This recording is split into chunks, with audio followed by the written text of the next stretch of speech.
So can anybody tell me what this thing is?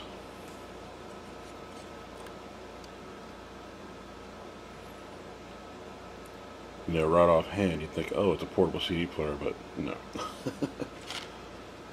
So it is. I've already got it torn down because I've been looking at it.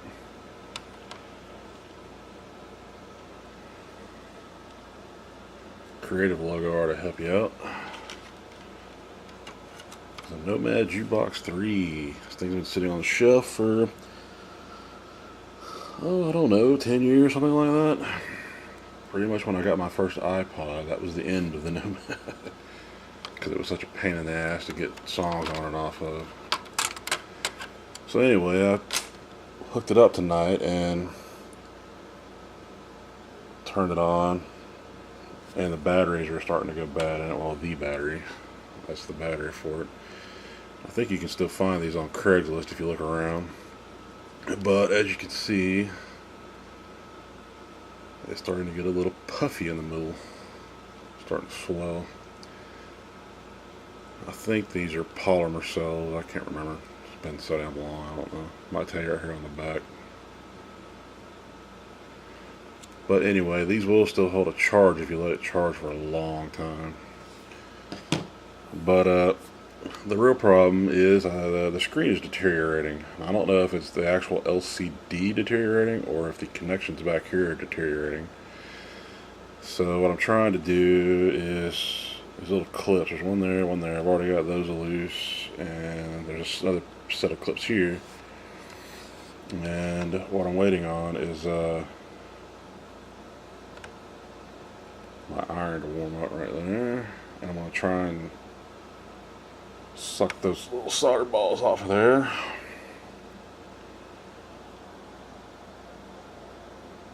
I believe that is the power feed for the backlight that's in here.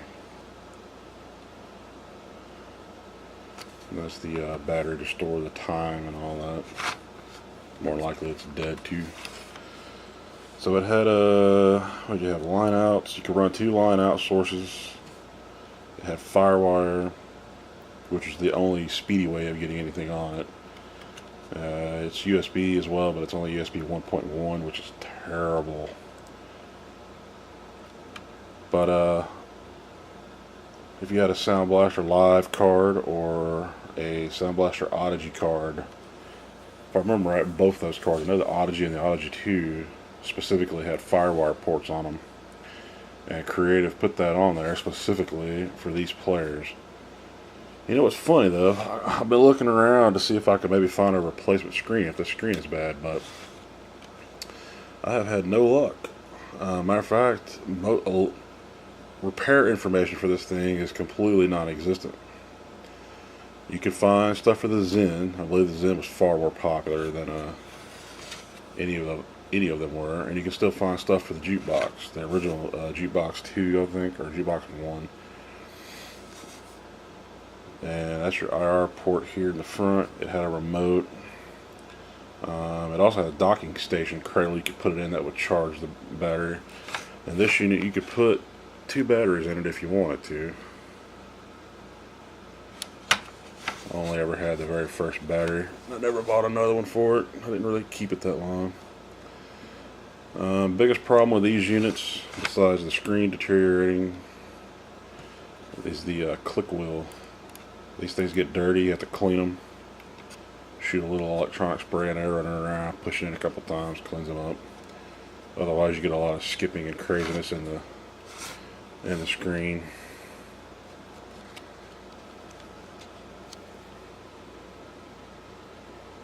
That is a mighty toasty soldering iron. It's probably not hot enough though. I certainly don't want to get on that battery.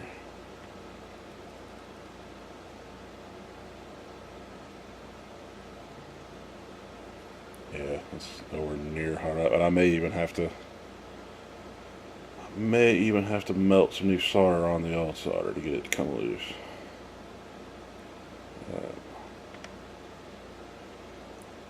Oh, there it goes. Bam.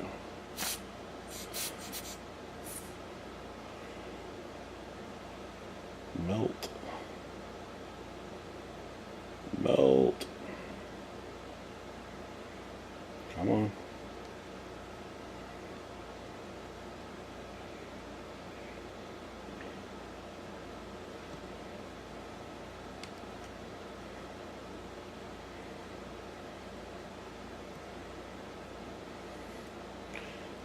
One of them melted. This one doesn't want to melt.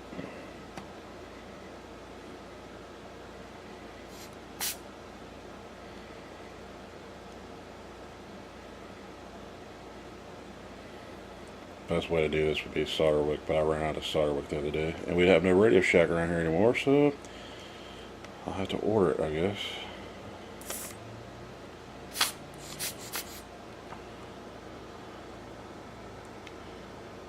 I have no idea if I got enough of it off of there. Probably not.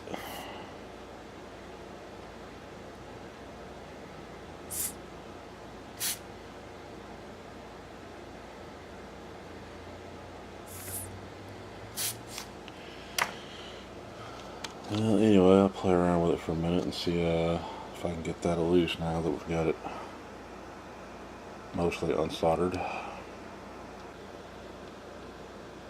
Alright, so I managed to get the screen loose, and I just took my little bitty flathead screwdriver and just kind of pry it up on those little connectors there, and they pop right out of the solder. So I gotta be careful with it, but I got it pried loose from the board, but you can see what's going on with it and see how the LCD's really deteriorated. Looks nasty. Unplug it.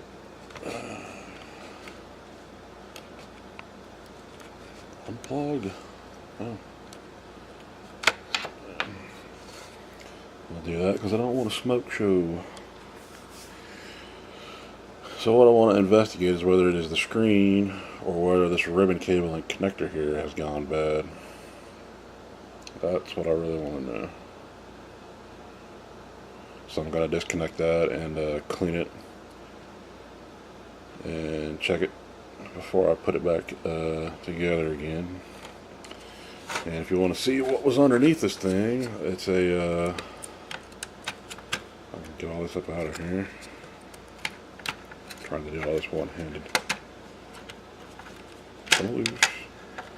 So anyway, it's a Fujitsu 20 gigabyte. And it's a PATA drive, or IDE drive. And you could do upgrades on these. You could take the drive out, and if I remember right, you could take the drive out, use Norton Ghost, make a ghost image of the drive, and then take like another bigger drive, I think a 60, I can't remember what the limit was, 60 or 80 gigabytes, something like that. Might even be bigger than that, hell, I don't remember, it's been so long. But you could ghost the image from this drive to the new drive with the expanded size, and then it would just work. You could put bigger drives on them. Of course, to do that, you got to get this screen loose because you can't get these back hard drive screws out because that covers it up. So anyway, I'm gonna have a look at this ribbon cable and see if I can find anything wrong with it. Well, I cleaned the connectors, cleaned the connector up there for the flat flex, and no amount of anything will make it work. I think we just have a bad little panel here. It's made just like LCD TVs and stuff are. They got the hot bar down here where the data lines are connected to the screen. I've put pressure on those, like on the original Game Boys when you get lines in the screens. If you get vertical lines in the screens, you can take a soldering iron and go across the back. I made a video on it. You can check that out if you like. And you can go across here and reconnect the lines when they break loose. Applying pressure to this didn't seem to make a difference. Like on the Game Boys, before you do the soldering iron trick, you can apply pressure with your finger to see if that's actually what's wrong. So I think we just have a bad panel. It's just going bad. I will make note of that. Hopefully that is a part number for the whole thing and not just the cable itself. See if I can hunt one down. Probably not. You can see the little Those little specks of crap on the back, and that is corrosion taking over. Down here where I'm at, the salt air tears everything up eventually. So I'm just going to put it back together, and that's going to be that. So no repair in this video. I'll let y'all check out the chips and stuff in here. Pretty sure this is the brains of the operation.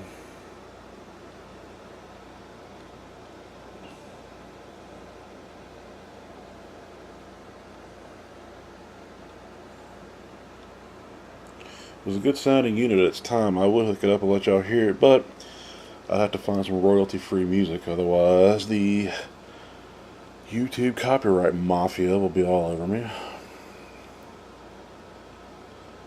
It's a damn shame we can't demonstrate anything anymore with music or video because we get owned for it. It's not like we're posting an entire album up here or something.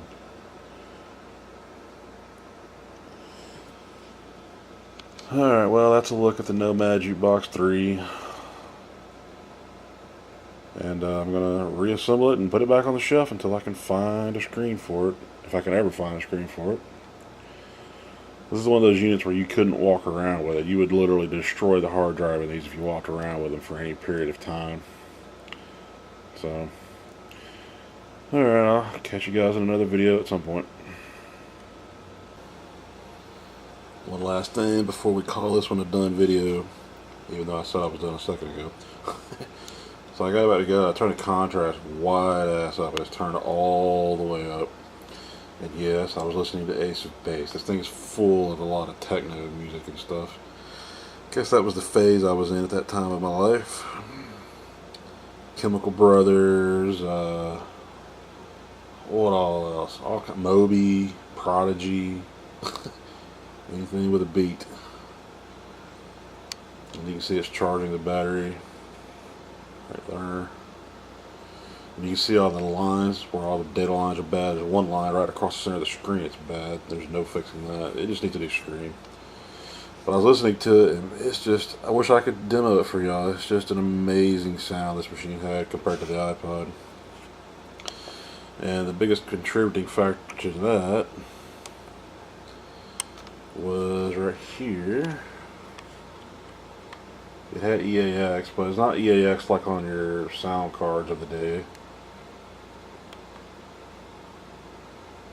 But you could have a 4-band EQ, something the iPod never offered. On the iPod, it was Steve Jobs presets or go to hell. On this, you could literally dial it in like you wanted with a 4-band EQ. So this was something that the Nomads had over the iPods. That and the line-out jacks in the back. The iPod, you had to have a freaking 40-pin adapter cable to get line-out audio, or I don't know if they did line-out over the. Yeah, that was the only way to get line-out, as far as I can remember. All right. Now this officially concludes the video. Now I got to put it back together.